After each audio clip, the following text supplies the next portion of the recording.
Welcome to this intense analysis. Today we are looking at a death that was medically impossible. It led to a decade-long legal battle that has it's torn a family apart and exposed some really deep fissures in the legal system itself. It all starts on July 20th, 2015.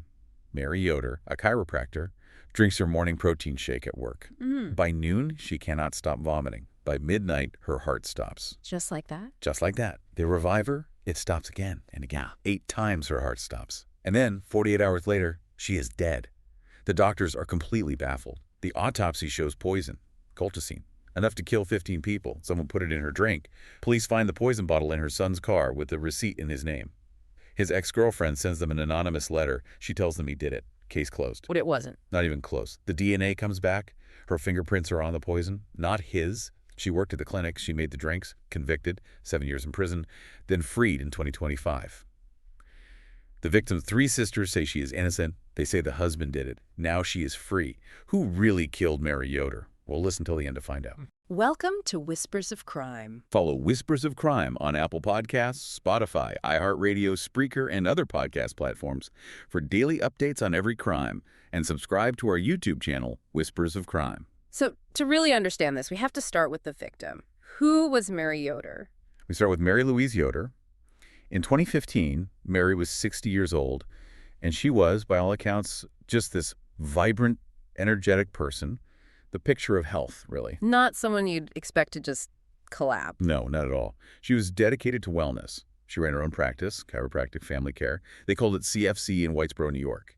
She ran it with her husband, William, who everyone just called Bill. So this was a family business. It was. She was an active healthcare provider, a devoted mother, and she even had this small side business selling vitamins and supplements. She lived and breathed health. Which makes what happened on July 20th, 2015 just so horrifyingly ironic. It really does. That Monday, Mary followed her routine. She was at the office, she prepared her daily protein shake, and she drank it. That shake, consumed right there at the clinic, would become the absolute central focus of the entire investigation. And the symptoms started fast. Incredibly fast. By the early afternoon, it began. And it wasn't a gradual illness. It was sudden, severe gastrointestinal distress, constant, violent vomiting, and a pain that just got worse and worse by the minute. Given that terrifying speed, what did the medical experts think was happening? Well, that's the thing. It was an impossible assault on her system. She was hospitalized, and the emergency room doctors, they were completely baffled. Baffled how? They were treating symptoms of what looked like catastrophic internal failure. The kind of thing you'd see from a massive infection or major organ shutdown. But they couldn't find a cause. There was no bacteria, no virus, nothing. And then came the cardiac arrests. Yes. The reality of it unfolded over the next 2 days. Mary suffered 8 separate cardiac arrests in 48 hours. The medical team would revive her. Her heart would start again, only for it to stop again and again and again. It was just this relentless internal shutdown. She died on July 22, 2015. 8 times. To watch someone who was the picture of health just fail and be revived repeatedly, that's a unique form of horror. The doctors must have known they were fighting something completely unprecedented. So what finally gave them an answer? The answer came with the autopsy. The forensic pathologist conducted it, and the finding was immediate and unambiguous. The cause of death was ruled a homicide. Homicide? Yes, specifically, lethal colchicine toxicity. Colchicine? What is that? I've never even heard of it. Most people haven't. It's an anti-inflammatory drug, and its primary use is to treat acute flares of gout. But here's the crucial part. It has a very, very narrow therapeutic window, meaning if the dosage is off by even a tiny amount, it is instantly and severely toxic. It's not something you can just buy over the counter. It's not even commonly prescribed outside of specific rheumatological conditions. So this isn't an accidental poisoning. This suggests someone knew what they were doing. They had access to specialized chemicals. It absolutely does. And the sheer amount of it found in her system was just astounding. The toxicology report estimated that the dose Mary Yoder received was enough to kill her 15 times over. 15. This wasn't a mistake. This was an execution by poison. And if you look at how colchicine works, it explains the chaos inside her body. Colchicine basically stops cell division. It stops cells from dividing. Yes, it inhibits something called microtubule formation. So it targets the most rapidly dividing cells first, the lining of your gut, your bone marrow, your hair follicles. The damage to her organs was consistent with someone who had undergone massive chemotherapy or even acute radiation poisoning. The drug just decimated her cellular structures from the inside out. That detail is chilling. The killer used a medical substance to simulate a devastating medical condition. So, after a death this violent, this suspicious, you'd expect an immediate, intense investigation. But that's not what happened, is it? No. And this is where the first real shadow falls over the family. Despite how suspicious it all was and the doctor's complete confusion, neither Mary's husband, Bill, nor any of their 3 adult children, including their son Adam, initially requested a formal investigation. Wait, hold on. They just accepted this impossible sudden death without question. That's highly unusual. It frankly raises immediate suspicion. It's a huge red flag. The death was initially treated almost as a natural, if, very tragic event. So who pushed for it? It took intervention from outside the immediate family. The case was only reclassified, and an official investigation was only started 3 months later, in October of 2015. Mary's sister, Sharon Mills, who lived out of state in Florida, contacted the Oneida County Sheriff's Office, the OCSO. She knew something was wrong. She did. Sharon recognized that the medical facts she was hearing were just. They were completely incompatible with a natural death. Her persistence was absolutely critical in getting law enforcement to start treating this as the crime it was. So once the OCSO finally starts the homicide investigation, where did they begin? Well, they begin where you always begin. The victim's immediate circle, the family, and the people at the clinic. And this instantly brought someone into sharp focus. A woman named Caitlin Conley. And who was she? She was 23 years old at the time, and she'd been the office manager at Chiropractic Family Care for about 4 years. And Conley's connection wasn't just professional, right? It was deeply personal. She was the on-again, off-again girlfriend of Mary's son, Adam Yoder. That's right. And their relationship, which started back in 2011, it was consistently described by everyone involved, even the defense, as intense, highly volatile, and publicly toxic. That's a key detail. It establishes a potential psychological motive for some kind of extreme action right off the bat. It does. The prosecution would later use the details of this tumult to build their case. Now, Conley's defense argued Adam was abusive and controlling. But the prosecution, they focused on what they saw as Conley's manipulative tactics. What kind of tactics are we talking about? They provided evidence that in 2014 she allegedly made a false rape allegation against Adam, a really severe escalation in their conflict. Wow. And even more, when Adam was seeing someone else, Conley apparently falsely claimed she had an ectopic pregnancy.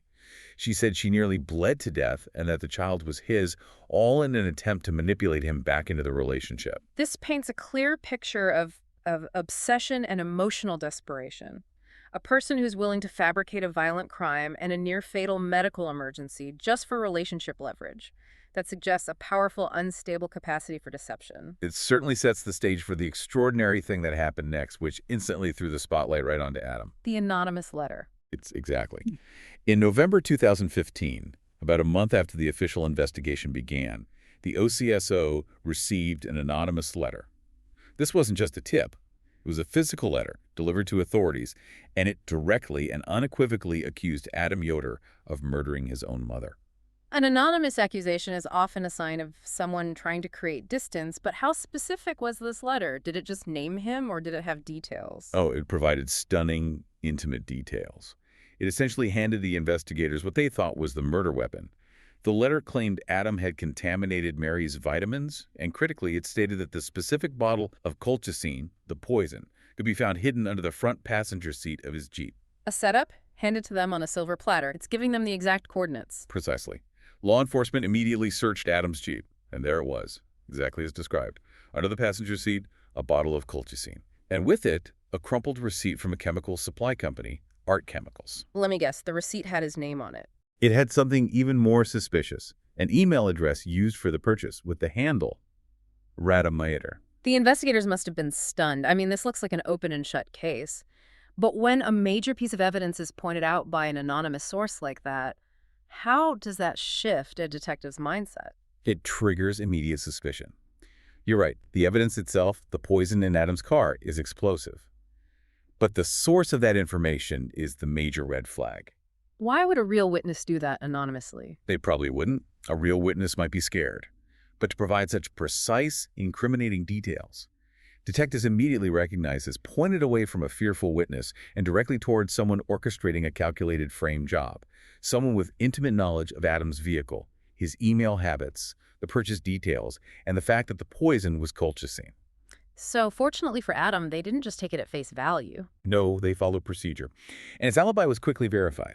He was hundreds of miles away in Long Island, visiting his sister during the entire time frame when the poison would have been administered, which was about 5 days before Mary's death. So he couldn't have done it. What about DNA? They tested his DNA against the poison vial. It was excluded. So the evidence trail, the physical evidence, led straight to Adam, but the reality of his location and his DNA, it completely cleared him. Right, and that points the finger back hard at the person most obsessed with him. The person who also happened to work at the clinic and had daily access to the victim's routine. Caitlin Conley. The focus immediately shifted to her, and the motive theory solidified. Prosecutors alleged that Conley poisoned Mary as an extreme act of vengeance against Adam, maybe to eliminate the person he cared about most, or, and this is more psychologically complex, to create a shared, cataclysmic, traumatic event that she hoped would force him back into a dependent relationship with her. Don't forget to follow Whispers of Crime on Apple Podcasts, Spotify, iHeartRadio, Spreaker, and other podcast platforms for daily updates on every crime, and subscribe to our YouTube channel, Whispers of Crime. Like, share this episode with others who might have information about this case and help. Also comment your suggestions below. Drop your positive review and rating. Remember to check out our recent released crime case like this. So once Adam was cleared, Caitlin Conley became the prime focus. When did she finally admit to that crucial framing attempt? It happened in December of 2015. It was during her third interview with the Oneida County Sheriff's Office. Confronted with the fact that Adam was totally cleared, Conley admitted it. She was the author of the anonymous letter and had planted the evidence to frame him. What was her excuse for doing that? Her defense was that she was terrified of Adam. She cited his alleged abusive behavior. But of course, by admitting she wrote the letter and planted the murder weapon, she instantly transformed herself from a person of interest into the central suspect in a homicide. Before they zeroed in on her, though, they had to look at the husband, right? Bill Yoder. Absolutely. And this is where the case truly fractured the family. Bill Yoder remained a person of interest early on, especially because of his financial situation and his immediate actions after Mary's death. The timelines were jarring, weren't they? They were. We know that Bill began dating Mary's sister, Kathleen Richmond, very shortly after Mary's horrific death. His wife's sister. His wife's sister. This swift transition into a new relationship, coupled with potential life insurance payouts and inheritance, it gave investigators initial personal and financial motives to explore. Now, law enforcement did ultimately rule out the financial motives, and they never charged Bill, but the optics of the situation were just devastating. The idea that the victim's husband started dating her sister so soon after her horrific death it's jarring. It certainly provided massive ammunition for the defense to argue for an alternate theory. And more importantly, it fractured the victim's immediate family. It led to this profound and highly unusual family division.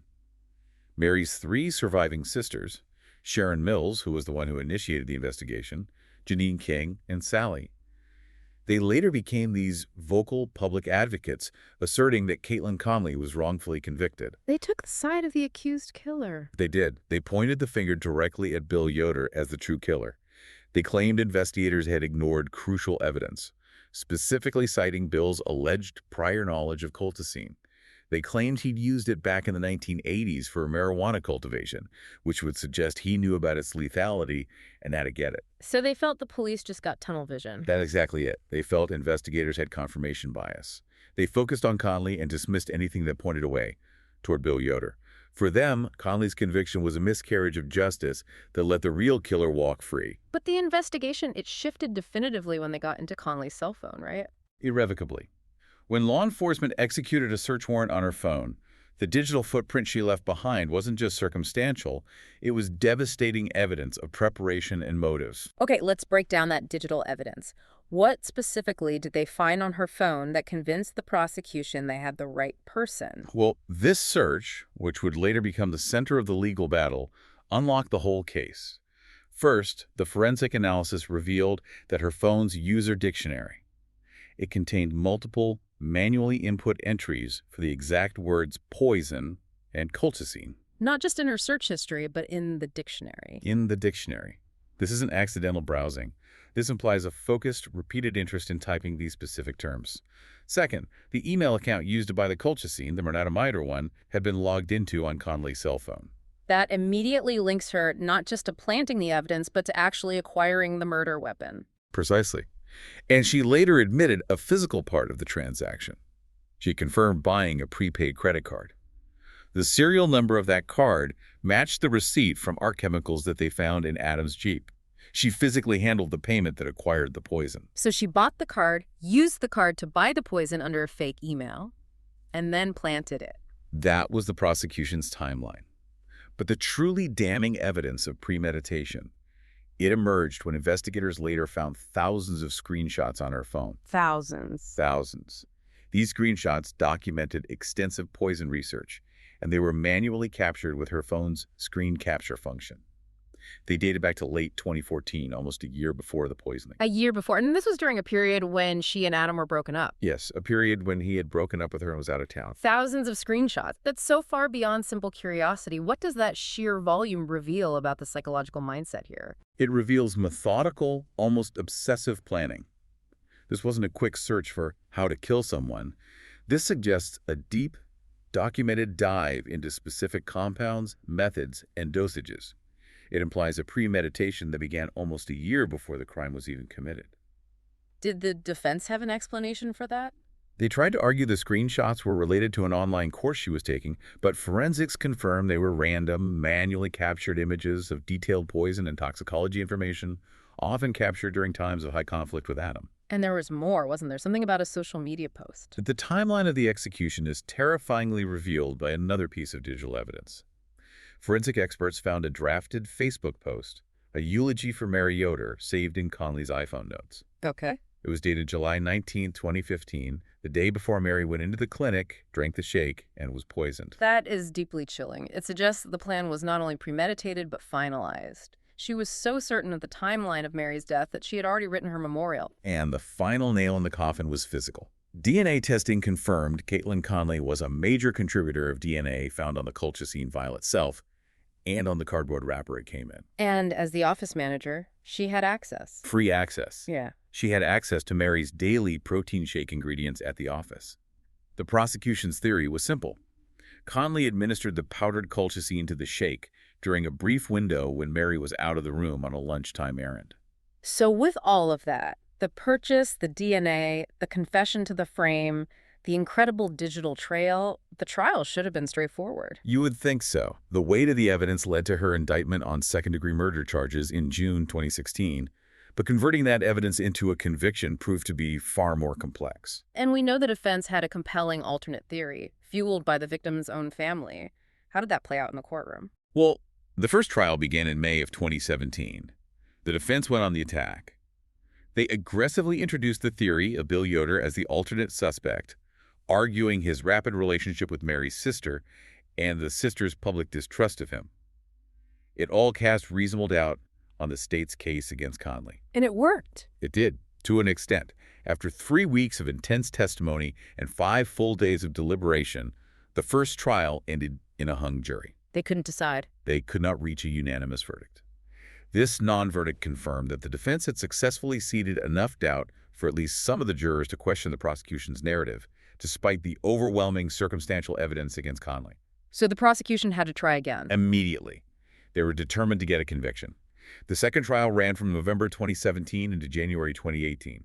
The defense maintained its strategy, pointing the finger at Bill Yoder. And what was the outcome of the second trial? The jury in the second trial acquitted Conley the most serious charge, which was second-degree murder. Which requires intent to kill. Exactly, the highest threshold. However, they found her guilty of the lesser-included offense, first-degree manslaughter. Which requires intent to cause serious physical injury. That's a fascinating legal distinction. What does that suggest the jury was thinking? It suggests the jury was convinced she poisoned Mary with the intent to harm her severely, maybe to incapacitate her as a final act of revenge or manipulation against Adam. But they didn't necessarily believe she planned from the outset to kill her. Still, the consequence was severe. What sentence did she receive? Following the conviction, Caitlin Conley was sentenced to a determinate term of 23 years in state prison, plus 5 years of post-release supervision. She maintained her innocence the whole time. And what was the family's reaction? Bill and Adam Yoder both appeared at the sentencing. They asked the court to impose the maximum sentence. They believed justice had been served. But at the same time, justice was not served, according to the victim's own sisters. What was the driving force behind them publicly stating that Conley was wrongfully convicted? Their public stance was deeply rooted in their conviction that the police investigation was, in their words, flawed and incomplete. Their position was emotional, but it was also specific. They stuck with the Bill Yoder theory. They did. They pointed directly at him, not citing his relationship with their sister Kathleen, but repeating that serious allegation that investigators ignored evidence of Bill's prior knowledge and use of colchicine. They truly felt law enforcement had developed tunnel vision and just dismissed anything that pointed away from Conley. That's just so rare for the victim's family to side with the convicted person. It's almost unprecedented. And it's important to note the irony here. Some of the most critical digital evidence, the thousands of screenshots, was only secured between the two trials. And its discovery was almost an accident. How so? The forensic investigator, Tony Martino, was working on a backup copy of Conley's phone. But this backup wasn't on her phone. It was found on Adam Yoder's personal laptop. Wait, on her ex-boyfriend's laptop? Yes. It was a backup Adam had consented to when Conley connected her phone to his computer to download some audiobooks. This secondary source contained the thousands of poison research screenshots that really solidified the premeditation timeline for the second trial. So evidence collected by accident by the ex-boyfriend ends up sealing her fate. But this late discovery must have raised some profound questions about the integrity of the evidence handling by law enforcement in the first place. Those questions led directly to the 2025 reversal. The core issue wasn't the evidence on Adam's laptop. It was how law enforcement handled the original search of Conley's physical cell phone back in 2015. What was the error? The original search warrant issued to the OCSO only authorized them to seize the physical phone and return it to the court. It did not authorize them to perform a forensic examination and memory extraction, which is where the crucial links, like her admission about the prepaid card, originated. That seems like a fundamental, basic error in modern policing. The failure to understand that seizing a phone and searching the vast data inside the phone required two different levels of judicial authorization. How did that legal error become the basis for freeing a woman convicted of manslaughter? The error was profound, and it became the foundation for her successful appeal 7 years later. On January 31, 2025, the Appellate Division, 4th Department, overturned Conley's conviction. And the basis wasn't evidence of her innocence? No, not at all. The legal basis was ineffective assistance of counsel. The appellate court ruled that her prior defense attorneys had seriously prejudiced her trials by failing to move to suppress that cell phone evidence. The court concluded the search exceeded the scope of the warrant, and critically, that the warrant itself failed the Fourth Amendment's particularity requirement. Can you elaborate on that, the particularity requirement, especially for a smartphone? This is a crucial takeaway for anyone trying to understand modern criminal law. Absolutely. The Fourth Amendment protects us against unreasonable searches and seizures. The particularity requirement means a warrant has to specifically describe the place to be searched and the things to be seized. And the appellate court noted that a cell phone isn't just a device. It's a repository of a person's entire life. They compared it to a house, right? Exactly. They used that powerful analogy, stating that cell phones contain at least as much personal and private information as their home, if not more. So if a warrant just says, seize the phone, the police can't just assume that means search every piece of data on it. A warrant for a phone's data has to be highly specific about what data they're looking for and why. In this case, they seized the phone but then searched its memory without that explicit judicial authorization. This transforms the legal narrative entirely. It's no longer about who did it. It's about whether the state violated her rights in proving she did it. How did the court rule that this error was so egregious that it warranted vacating a conviction supported by so much other evidence? The court found the failure to suppress was sufficiently egregious and prejudicial for two key reasons. First, the improperly obtained cell phone evidence was the crucial link that enabled investigators to get Conley's admission about the prepaid debit card purchase. The financial trail to the poison. Right. And second, and this is maybe even more damning, prosecutors repeatedly asserted in the second trial that incriminating evidence came directly from her personal cell phone. Why is that second point so vital? Because by claiming the evidence came from her phone, The prosecution deliberately undermined the defense's strategy that Adam might have been framing her or tampering with the evidence path by using his laptop. They used the illegally seized data to bolster their credibility, compromising the defense's ability to argue reasonable doubt. The appellate court basically ruled that if the jury had been prevented from hearing that illegally obtained evidence, they might have reached a different conclusion. So the conviction was vacated. Vacated, and the underlying indictment for manslaughter was dismissed. This gave the prosecution the opportunity to represent the charges to a new grand jury, but the legal clock had been reset and the damage was done. Caitlin Conley, now 31, was released in early February 2025. She served about 7 years of her 23-year sentence.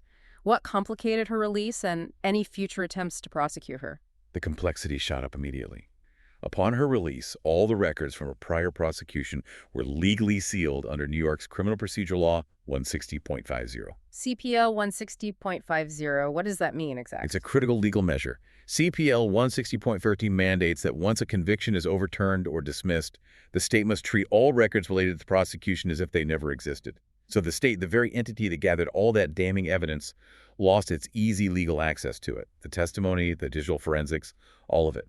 So when a conviction rests on a constitutional violation, like an illegal search, it leaves the public deeply unsettled. How do we reconcile the strong evidence pointing toward guilt, the DNA, the purchases, the thousands of poison searches, with the fact that the evidence was handled improperly enough to compromise her constitutional rights? This is the profound dilemma this case presents. Legally, the system has to prioritize those constitutional protections above everything else. The judicial response to a Fourth Amendment violation is suppression of the evidence, regardless of how guilty that evidence makes the defendant look. If the state violates a defendant's rights, the remedy can be a reversal or even a dismissal. The integrity of the process has to be maintained, even if the result feels like a procedural victory for a likely criminal.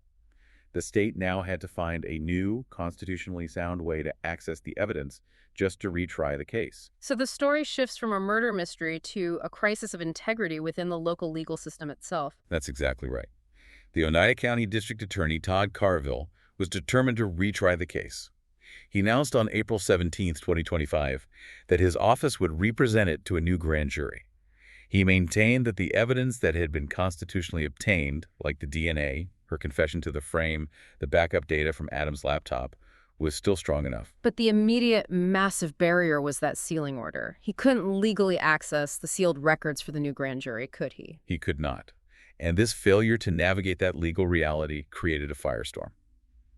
Justice Bernadette T. Clark, the judge who had handled Conley's release, found in June of 2025 that the DA's office and the sheriff's office had, in fact, violated the sealing order. They had used off-limit records in their grand jury pursuit. So she issued a cease and desist. She did. She ordered prosecutors to immediately cease and desist from using any sealed records. The DA's office then tried to backtrack, tried to get the sheriff's office to claim it was an ongoing investigation, and formally request the records be unsealed nearly a decade after the poisoning. It just looked disingenuous. And the situation got worse from there, didn't it? There were accusations of serious misconduct. It spiraled into outright chaos. The Oneida County attorney, Amanda Corteza-Colas, who was tasked with supporting the unsealing request, she was forced to resign after Judge Clark made a severe finding that the county attorney had fabricated court cases and misquoted other cases in documents submitted to the court. Fabricated court cases. Fabricated legal precedent. It injected this massive crisis of confidence directly into the legal process. When a court finds that attorneys are making up case law, the entire structure of accountability is jeopardized. An attorney fabricating precedents to bypass a sealing order, that is a stunning systemic failure. Yeah. And after this, the district attorney then moved to have the judge recuse herself. That's correct. D.A. Carville filed a motion to compel Justice Clark to recuse herself, alleging judicial bias. This was based partly on reports that Justice Clark had made comments at a holiday dinner saying she believed Conley was innocent and that the husband, Bill Yoder, was the killer. So he's arguing the judge holding him accountable is biased against him. Essentially, yes. Justice Clark denied the recusal motion. Her denial was a sharp rebuke. She stated pointedly that the DA failed to object to the sealing order when it was made, concluding, "Ignorance of the law is no excuse for the district attorney's office." And Conley's defense attorney had a great quote about this. She did. When addressing the media, she defended her successful legal maneuvers, stating, "If knowing the law, applying the law, and protecting my defendant and protecting my clients is shrewd, then here I am, Judge, standing before you, I am shrewd. Mary Yoder remains the innocent victim in all of this. She was a devoted mother, a respected healthcare provider, and her death exposed all these systemic failures and fractured her family.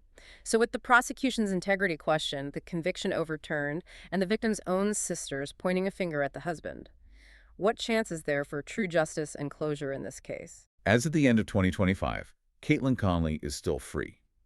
The grand jury is theoretically still impaneled, but the prosecution's access to the key evidence that convinced that second jury remains sealed and inaccessible.